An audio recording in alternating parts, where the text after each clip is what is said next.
Yang disunnahkan itu disembelih pada hari ketujuh berbarengan dengan dicukur rambut bayi tersebut.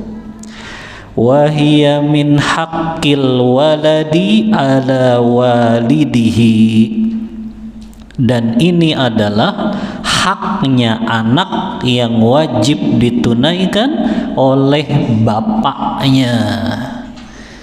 Jadi kewajiban akikah itu kewajiban siapa? Ayah anak tersebut. Karena hari ini kita ada di zaman yang orang meremehkan sunnah Rasulullah berupa akikah ini. Beli mobil mampu, beli HP yang bagus mampu, tapi giliran akikoh anaknya alasannya saya mah nggak mampu. Akhirnya dia tidak mengakikahkan. Padahal nanti kita sebutkan ada efek ihwa anak yang tidak diakikahkan oleh bapaknya. Nanti kita sebutkan. Yang kedua, hukmul aqiqah, hukum tentang aqiqah ini. Al-aqiqatu sunnatun muakkadah. Akikah hukumnya sunnah yang sangat ditekankan. Berdasarkan hadis Salman ibnu Amir ad-Dabbi, beliau berkata, sami'tu Rasulullah sallallahu alaihi wasallam yaqul ma'al ghulami aqiqatuhu fa ahriku anhu daman wa amitu anhul adha. Dalam hadis riwayat Bukhari, Rasulullah SAW bersabda, anak yang baru lahir itu ada akikahnya, hewan yang disembelih untuk mensyukuri anak yang baru lahir tersebut, yaitu dengan cara fa'ahariku anhu daman, mengalirkan darah dari hewan sembelihan, wa amitu anhul adha, dan itu membersihkan kotoran yang ada di rambut anak tersebut. Kemudian dalam hadis yang diriwayatkan oleh Imam Ahmad dalam kitab Musnadnya, Abu Daud dalam kitab Sunannya, Imam Tirmidzi juga dalam kitab Sunannya, yang hadis ini disahihkan oleh Imam Al-Hakim, Imam Al-Albani, dan juga Ibnu Hajar Al-Asqalani. Rasulullah sallallahu alaihi wasallam bersabda, kullu gulamin rahinatun bi aqiqatihi. Setiap anak yang baru lahir tergadaikan oleh akikahnya. Ini yang perlu dijelaskan. Antum paham nggak maksudnya? Anak yang baru lahir tergadaikan oleh akikahnya. Apa artinya? Antum pernah gadain barang tidak? Kalau antum gadaikan barang, maka barang itu gimana? Gak bisa dimanfaatkan, iya kan? Antum pinjam uang ke lembaga pegadaian, antum gadaikan motor antum. Motor itu bisa dimanfaatkan tidak? Nggak bisa selama digadaikan. Begitu juga yang dimaksud hadis Rasulullah, setiap anak yang baru lahir tergadaikan dengan akikahnya. Setiap anak yang baru lahir, kalau dia tidak diakikahkan, maka orang tuanya tidak bisa mengambil manfaat dari anaknya. Jadi kalau orang tua belum mengakikahkan anaknya, maka orang tua itu nggak bisa mendapatkan manfaat yang maksimal dari anak yang belum dia akikahkan. Kapan dia bisa mendapatkan manfaat yang maksimal itu? Setelah dia tebus dengan akikahnya. Terlepas ulama beda pendapat. Yang dimaksud orang tua yang belum mengakikahkan anaknya tidak bisa mendapatkan manfaat yang maksimal oleh anaknya ini, apakah di dunia saja atau di akhirat juga? Ada dua pendapat di kalangan ulama. Pendapat yang pertama, ini pendapatnya Al-Imam Ibnu Qayyim Al-Jauzi, yang beliau sampaikan dalam kitab beliau Tuhfatul Maudud bi Ahkamil Maulud, hukum-hukum yang berkaitan dengan anak yang baru lahir sampai dewasa. Kata Ibnu Qayyim, anak yang belum diakikahkan oleh orang tuanya, maka anak tersebut tidak bisa memberikan manfaat yang maksimal untuk orang tuanya di dunia saja. Maksudnya gimana? Nggak bisa memberi manfaat yang maksimal di dunia. Maksudnya anak tersebut tertawan oleh syaitan. Tahu antum tertawan? Tertawan di sini kata Ibnu Qayyim, kalau anak itu belum diakikahkan, dia mudah dipengaruhi oleh syaitan. Karena dia tertawan. Yang namanya tertawan kan harus ditebus. Dengan cara apa menebusnya? Dengan cara mengakikahkannya. Ini makna yang pertama. Orang tua yang belum mengakikahkan anaknya tidak mendapatkan manfaat maksimal dari anaknya ketika di dunia. Karena kenapa? Anaknya tertawan oleh syaitan. Ketika anak itu tertawan, maka anak itu lebih mudah dipengaruhi syaitan sehingga gak bisa membawa manfaat yang maksimal untuk orang tuanya. Ini yang pertama. Yang kedua, pendapat yang dibawakan oleh Al-Imam Ahmad Ibnu Hanbal rahimahullah. Beliau menyatakan, orang tua atau ayah yang belum mengakikahkan anaknya, maka anak tersebut tidak bisa memberikan manfaat yang maksimal di akhirat nanti. Jadi yang dimaksud dia nggak bisa memberikan manfaat yang maksimal di mana? Di akhirat nanti. Maksudnya gimana? Anak ini nggak bisa memberi manfaat untuk orang tuanya di akhirat. Anak ini nggak bisa memberikan syafaat untuk orang tuanya di akhirat nanti. Oh, lihat efeknya ya. Anak yang belum diakikahkan, anak ini nggak bisa memberi syafaat untuk orang tuanya di akhirat nanti. Tapi ini berlaku bagi siapa? Orang tua yang mampu tapi dia nggak melakukan akikah. Adapun orang tua yang memang dia tidak mampu sampai anaknya usia balik, maka berarti gugur kewajibannya. Tapi kalau dia mampu tapi nggak mengakikahkan, ini yang dapat ancaman tadi. Dia nggak bisa mendapatkan manfaat dari dari anaknya, yaitu anaknya nggak bisa memberikan syafaat untuk orang tuanya. Anak bisa nggak ngasih syafaat ke orang tua?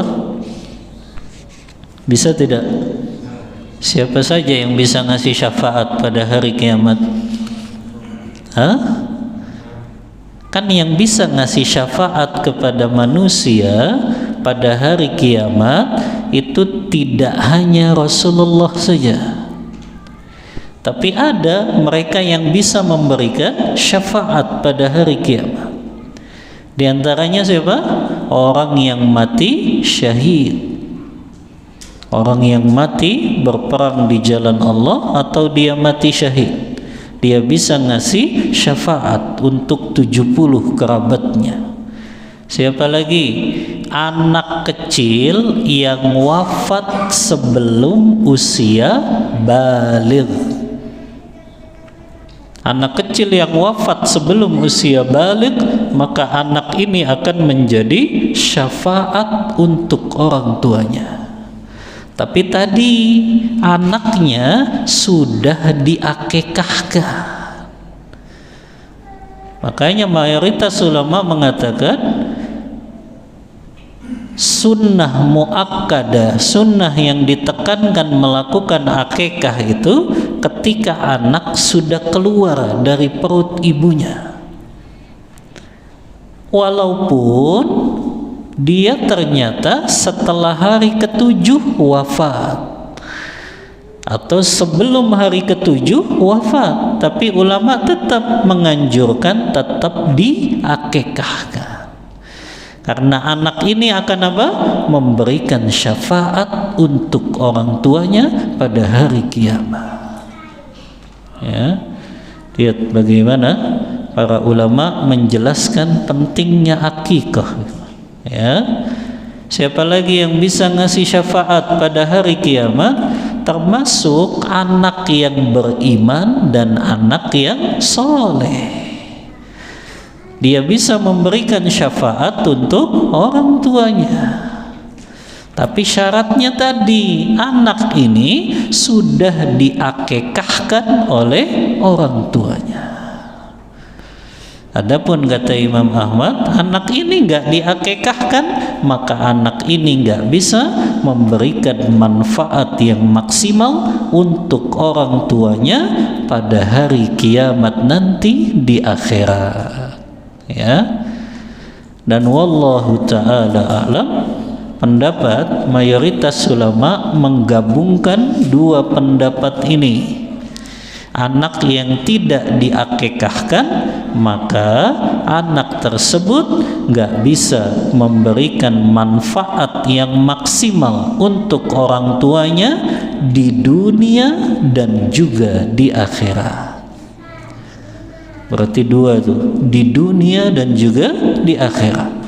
Di dunia anaknya tertawan oleh syaitan, lebih mudah terpengaruhi syaitan. Di akhirat nanti anak tersebut nggak bisa memberikan syafaat untuk orang tuanya. Nah, ini pentingnya seseorang memahami bagaimana penjelasan ulama tentang keutamaan melakukan akikah ini. Kemudian waktul aqiqah, kapan waktu melakukan akikah, menyembelih hewan akikah? Yadkhulu waktu jawazi zabhil aqiqati binfisali jami'il maulud min batni ummihi wa yastamiru waqtal istihbabi ilal bulugh. Bolehnya atau sudah boleh untuk menyembelih hewan akikah ketika anak sudah lahir keluar dari perut ibunya. Dan itu yang sangat dianjurkan dilakukan pada hari ke-7. Hari ke-7 itu ngitungnya gimana? Kalau anak itu lahir hari Rabu, berarti nyembelih hewan akikahnya kapan? Hari Selasa. Kalau lahirnya Rabu sebelum terbenam matahari. Tapi kalau lahirnya Rabu setelah terbenam matahari, maka dia diakikahkannya Rabu lagi. Karena kenapa? Perpindahan waktu di dalam Islam itu setelah terbenam matahari. Ya. Jadi kalau dia lahirnya habis maghrib nih, ini kan dihitungnya sudah masuk hari Kamis. Ketika dia lahir hari Kamis, maka dia diakekahkannya hari Rabu. Karena hari kelahirannya dihitung sebagai hari yang pertama. Ya. Jadi dirinci ya, kalau lahirnya sebelum terbenam matahari, maka dihitung itu hari kelahirannya. Lahir Rabu setelah sholat asar, berarti Rabunya dihitung. Rabu, Kamis, Jumat, Sabtu, Ahad, Senin, Selasa. Itu kalau lahirnya sebelum terbenam matahari. Tapi kalau setelah terbenam matahari, Rabunya jangan dihitung, tapi ngitungnya dari Kamis. Berarti akikahnya di hari Rabu. Adapun makan makanan akikahnya bebas, nggak harus di hari yang ke-7. Di hari yang ke-7 itu disunnahkan menyembelih hewan akikahnya.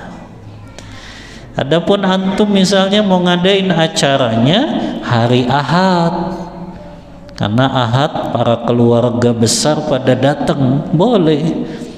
Nyembelihnya Rabu, dagingnya disimpan dulu, nanti diolahnya pada hari Ahad ketika mau makan-makan. Ya, begitu ya. Jadi yang disunnahkan hanya menyembelih hewan akikahnya pada hari ke-7. Adapun makannya ya nggak harus hari ke-7 tersebut. Ya. Adapun pembagian daging akikah tidak seperti pembagian daging kurban yang dibagi sepertiga. Pembagian daging akikah itu lebih luas, boleh sesuai dengan keinginan orang yang melakukan akikah tersebut. Ya, apakah itu lebih banyak untuk keluarga dan kerabatnya, nanti baru sisanya dikasih ke fakir miskin, itu boleh. Ya, atau dia hanya bagi-bagikan kepada keluarga, kerabat dan tetangga-tetangga saja, tapi fakir miskin nggak dibagi, nggak masalah, itu tetap sah akikahnya. Walaupun yang lebih utama ya tetap ada bagian untuk keluarga, ada bagian untuk kerabat, ada bagian untuk tetangga, dan ada bagian untuk fakir miskin. Itu yang lebih utama.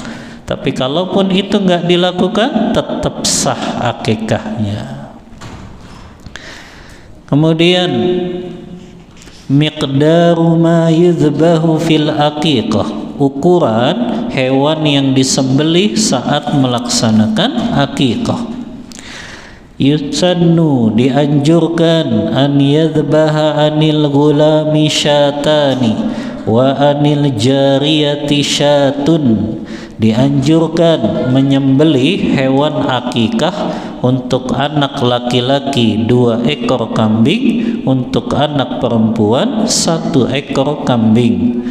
Berdasarkan hadis dari Ummu Kurzin radhiyallahu anha, beliau berkata, sami'tu Rasulullah sallallahu alaihi wasallam yaqul anil ghulami syatani mutakafiatan wa anil jariyati syatun, rawahu Abu Daud wan Nasa'i. Kata Rasulullah, untuk anak laki-laki 2 ekor kambing yang sama. Jadi kalau 2 ekor kambing diusahakan kambingnya tipenya sama. Ya. Adapun untuk perempuan cukup dengan 1 ekor kambing saja. Hadis riwayat Abu Daud dan juga Imam Nasa'i yang disahihkan oleh Syekh Albani. Kemudian mas'alatu tsalitsah tasmiyatul maulud wa halqu ra'sihi wa tahnikuhu wal adhanu fi udhunihi. Masalah memberikan nama kepada anak yang baru lahir, kemudian mencukur rambutnya, melakukan tahnik kepada bayi yang baru lahir, dan mengazankan di telinganya. Yang pertama, dianjurkan memberikan nama kepada anak yang baru lahir fil yaumis sabi' min wiladatihi, di hari ketujuh dari kelahirannya. Jadi antum dianjurkannya ngumumin nama anak antum itu di hari yang ke-7. Walaupun antum sudah punya rencana nama, tapi jangan dipublish dulu. Kapan dipublishnya? Di hari ke-7. Jadi antum sudah punya nama anak ini, jangan dikasih tahu orang dulu. Kalau ada yang nanya siapa namanya, nanti hari ke-7. Ya, karena dianjurkan ya memberikan namanya saat hari yang ke-7. Berdasarkan hadis Rasulullah SAW yang diriwayatkan oleh Imam Abu Dawud, Imam Tirmidzi, Imam Nasai, yang hadis ini juga disahihkan oleh Syekh Albani, kata Rasulullah, kullu gulamin rahinatun bi aqiqatihi tuzbahu anhu yawma sabi'ihi wa yusamma wa yuhlaku ra'suhu. Kata Rasulullah, setiap anak yang baru lahir tergadaikan dengan hewan akikahnya, maka disembelihlah hewan akikah tersebut di hari ke-7 dari kelahiran anak, dan diberikan nama dan dicukur rambutnya. Berarti ada berapa sunnah ini di hari ke-7? 3. Apa saja? Menyembelih hewan akikah, kemudian memberi nama, kemudian mencukur rambutnya.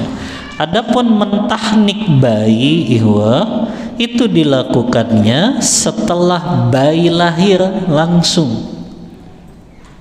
Antum tahu tahnik nggak? Tahnik itu memberikan isapan. Kalau dulu Rasulullah itu kan dari kurma. Jadi hadisnya diriwayatkan oleh sahabat Abu Musa al-Ash'ari tentang tahnik ini. Kata sahabat Abu Musa al-Ash'ari, wulidali gulamun, aku telah melahirkan seorang anak. Fa'ataitu bihin Nabi sallallahu alaihi wasallam, aku pun mendatangi Nabi sallallahu alaihi wasallam, fasammahu Ibrahim, maka Rasulullah memberi nama anakku dengan nama Ibrahim. Wahannakahu bitamrin, dan Rasulullah melakukan tahnik dengan kurma. Jadi anaknya Abu Musa al-Ash'ari, sahabat Rasulullah, dibawa, kemudian dikasih nama sama Rasulullah, kemudian ditahnik. Ditahnik itu Rasulullah isap kurma, kemudian setelah Rasulullah isap, beliau memasukkan ke langit-langit dari mulut anak bayi tersebut. Ingat ya, bukan kurmanya yang dikasih. Ya, karena antum salah bisa meninggal ini bayi. Jadi yang dikasih apa? Cuma air liur dari Rasulullah yang ditempelkan ke mana? Ke langit-langit mulut bayi tersebut, supaya dia isap saja sudah. Habis itu jangan ditinggalin, ditarik lagi kurmanya sudah. Cuma untuk dia ngambil dari air liurnya Rasulullah. Dan ini dianjurkan ya. Tapi kalau bisa itu diambil dari air liur bapaknya yang soleh. Kemudian ini pentingnya ihwah, kita menjaga mulut yang bersih. Ulama tidak menganjurkan kalau orang itu orang yang suka merokok kemudian dikasihkan air liurnya itu kepada bayi tersebut. Ya, karena itu akan mendatangkan apa? Kotoran. Ya, Makanya yang dianjurkan orang yang saleh, yang dia mulutnya bersih, yang itu bisa melakukan tahnik kepada anaknya. Nah ini bagaimana sunnah Rasulullah yang dia memberikan tahnik kepada anak-anaknya para sahabat Rasulullah. Ya, jadi kalau tahnik bukan hari ketujuh, tapi tahnik itu saat bayi itu baru lahir, maka itu dilakukan tahnik. Adapun di hari ketujuh tadi sunnahnya menyembelih hewan akikah, kemudian memberikan nama dan juga mencukur rambut bayi tersebut, wa yatasaddaqu bizinati syi'rihi fiddatan. Dia sodakohkan rambut yang dia cukur itu dengan timbangan seberat timbangan perak. Jadi bukan emas. Jadi kan rambut bayi itu dicukur, tapi rambut bayi masih ringan kan, paling berapa, 1 gram, jarang juga yang sampai 1 gram kan, paling setengah gram. Tapi anggaplah itu 1 gram, ketika ditimbang kemudian disodakohkan seberat timbangan perak. Berarti antum lihat harga perak hari ini 1 gramnya berapa. Kalau 1 gramnya 50.000, berarti itu yang disodakohkan adalah 50.000. Ya, jadi bukan seberat timbangan emas. Kalau seberat timbangan emas kayaknya berat tentu, karena emasnya sekarang lagi mahal. Ya, 1 gram saja kan sudah berapa? 2,6 ya sekarang. Makanya syariat hanya memerintahkan seberat timbangan perak saja, bukan timbangan emas. Apa dalilnya? Dalilnya hadis dari Ali bin Abi Thalib radhiyallahu anhu, yang Ali memerintahkan anaknya Fatimah ketika Hasan lahir, maka Rasulullah memerintahkan Fatimah. Ingat ya, Hasan dan Husain itu bukan anak kembar. Hasan duluan lahir, kalau nggak salah Hasan itu lahir bulan, ana lupa, pokoknya tahun keempat Hijriah. Baru 1 tahunnya lahir Husain, tahun kelima Hijriahnya. Jadi Hasan dulu tuh lahir. Ketika Hasan lahir, maka Rasulullah perintahkan Fatimah anaknya, ahliki ra'sahu, cukur rambutnya, wa tasaddaqi bizinati sya'rihi fiddatan, dan sodakohkan dari rambut yang kamu cukur itu seberat timbangan perak. Hadis riwayat Imam Ahmad dalam kitab Musnadnya, Imam Malik dalam kitabnya Al-Muwatta, Imam Tirmidzi dalam kitab Sunannya, Imam Baihaqi dalam kitabnya Sunanul Kubra, dan hadis ini dihasankan oleh Syekh Albani. Selesai ya masalah akikah, kemudian memberikan nama, kemudian mensodakohkan bagian dari rambutnya. Kemudian masalah yang terakhir berkaitan dengan wal adzanu fi uzunil maulud, melakukan azan di telinga bayi yang baru lahir. Ini masalah yang para ulama berbeda pendapat. Namun pengarang kitab ini menganggap itu termasuk perkara yang dianjurkan. Yusannu, dianjurkan, al-adhanu fi udhunil maulud hina wiladatihi, untuk mengazankan ke telinga anak yang baru lahir yaitu ke telinga sebelah kanannya, sebagaimana azan ketika akan mendirikan sholat. Berdasarkan hadis dari sahabat Abu Rafi' radhiyallahu an, beliau berkata, ra'aitu Rasulullah sallallahu alaihi wasallam adzana fi udhunil Hasani ibni Ali hina waladathu Fatimah. Kata Abu Rafi ini pelayannya Rasulullah. Kata Abu Rafi, aku melihat Rasulullah SAW mengazani di telinganya Hasan, cucunya, ketika Hasan baru lahir dari anak beliau yang bernama Fatimah. Dan hadis ini dihasankan oleh Syekh Albani. Walaupun sebagian ulama ada yang mendoifkan, melemahkan hadis ini. Makanya Ibnu Qayyim juga menganjurkan untuk tetap mengazankan ke telinga bayi saat bayi baru lahir.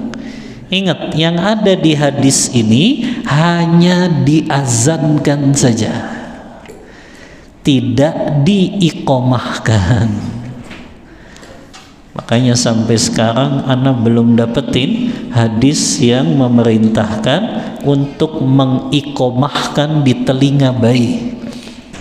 Tapi sebagian ulama yang mereka menganjurkan habis azan diikomatin. Itu mereka pakai dalilnya qiyas. Sebagaimana kalau mau sholat habis azan iqomah, maka begitu juga habis mengazani bayi ada iqomahnya.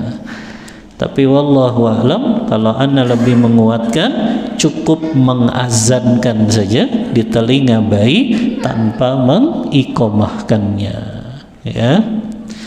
Wallahu ta'ala a'lam bissawab. Selesai pembahasan dari fikih akikah. Untuk materi ana cukupkan, kita buka diskusi dan tanya jawab. Wassallallahu ala nabiyyina Muhammadin wa ala alihi wasahbihi wasallam. Tafadhal yang mau bertanya. Nah, silakan.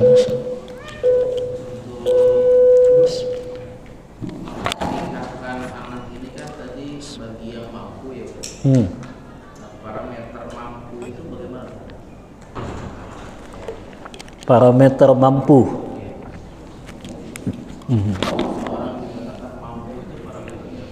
Parameter mampu untuk melakukan akikah.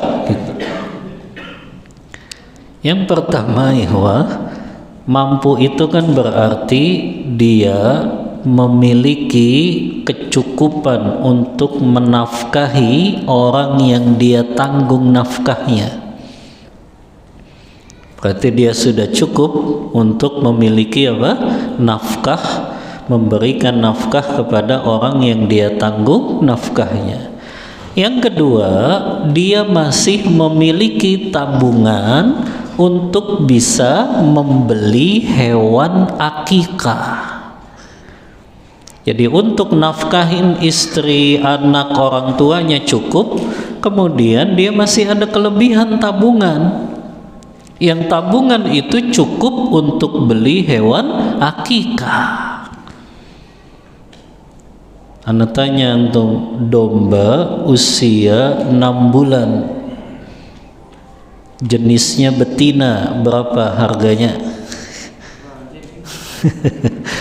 Berapa harganya Kang Cim? Domba 6 bulan betina di bawah 1 juta. Berarti orang sudah cukup untuk menafkahi istri, anak, orang tuanya, masih punya sisa untuk beli hewan akikah yang minimal tadi, domba 6 bulan betina, maka dia sudah dianggap mampu untuk melakukan akikah. Itu parameternya. Parameter mampu, dia sudah mencukupi untuk nafkah orang yang dia tanggung nafkahnya, dan dia masih punya tabungan untuk dia membeli hewan akikah yang minimalis, yang paling minimal. Wallahu ta'ala a'lam bissawab. Silakan. Ya. Kalau anaknya kembar dua, ya berarti dua perempuan, ya 2 ekor kambing. Ya, yang namanya kembar ya tetap ya dia dihitungnya satu-satu. Jadi kalau 1 anak perempuan 1 ekor, tapi kalau 2 anak perempuan 2 ekor. Tafadhal Mas Ari. Waalaikumsalam warahmatullahi.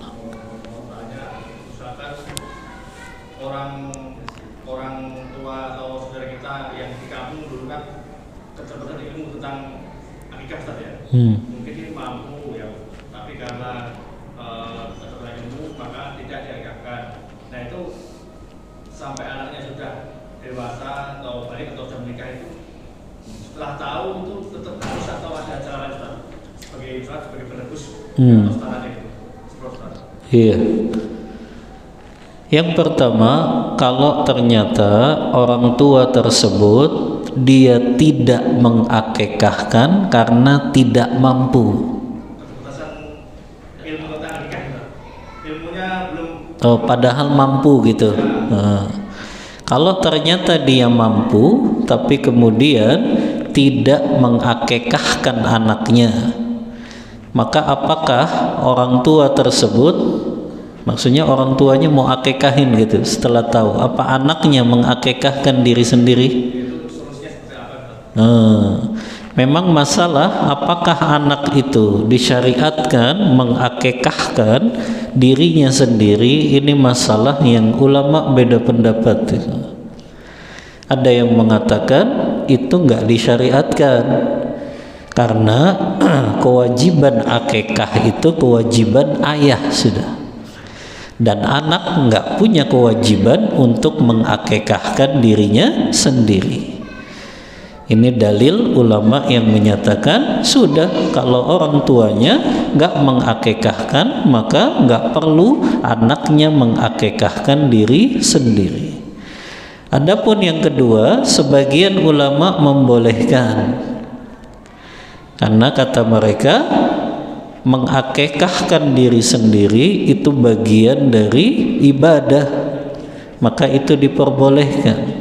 Tapi wallahu a'lam, kalau ana lebih condong pada pendapat tetap tidak disyariatkan mengakikahkan diri sendiri, ya, karena itu kewajiban siapa? Kewajiban ayahnya sudah. Adapun ayahnya nggak melakukan itu, kalau dia nggak mampu, ya tadi dimaafkan. Kalau dia benar-benar tidak mampu, tapi kalau dia mampu tadi tapi dia tidak melakukannya, maka dia jatuh kepada tadi, dia nggak bisa dapat manfaat dari anaknya tersebut, kecuali setelah anaknya dewasa, dia baru tahu ilmunya dan dia belum sempat mengakikahkan dulu. Nah itu sebagian ulama membolehkan dia menebus kesalahannya tersebut dengan mengakikahkan anak tersebut, karena dulu mungkin dia belum mengetahui ilmunya. Wallahu ta'ala a'lam bissawab. Iya, tafadhal. Assalamualaikum. Kalau anak pas mau lahir udah nggak ada dalam kandungan, terus dilahirkan, apa itu ada kewajiban untuk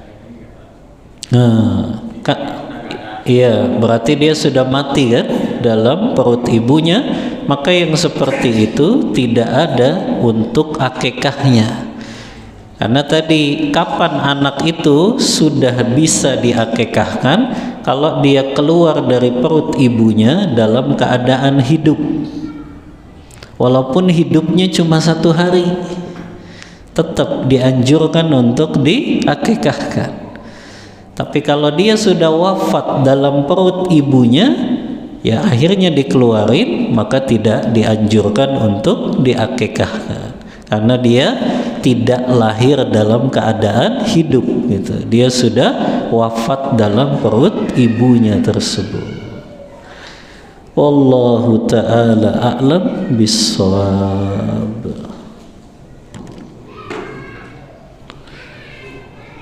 Ada lagi?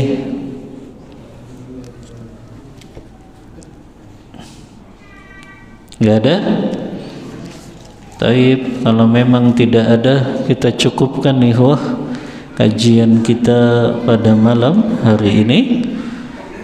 Mudah-mudahan Allah berikan kita taufik untuk senantiasa menghidupkan sunnah-sunnah Rasulullah SAW yang banyak disepelekan oleh kaum muslimin hari ini, di antaranya dengan kita melakukan akikah terhadap anak-anak kita yang baru lahir, agar kita bisa mendapatkan manfaat maksimal dari anak kita tersebut di dunia dan juga di akhirat nanti.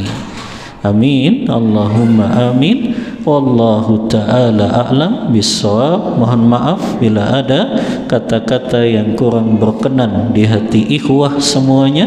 Wassallallahu ala nabiyyina Muhammadin wa ala alihi wa sahbihi wasallam. Kita tutup kajian kita membaca doa kafaratul majlis. Subhanakallahumma wa bihamdika asyhadu an la ilaha illa anta astaghfiruka wa atubu ilaik. Walhamdulillahi rabbil alamin. Wassalamu alaikum warahmatullahi wabarakatuh.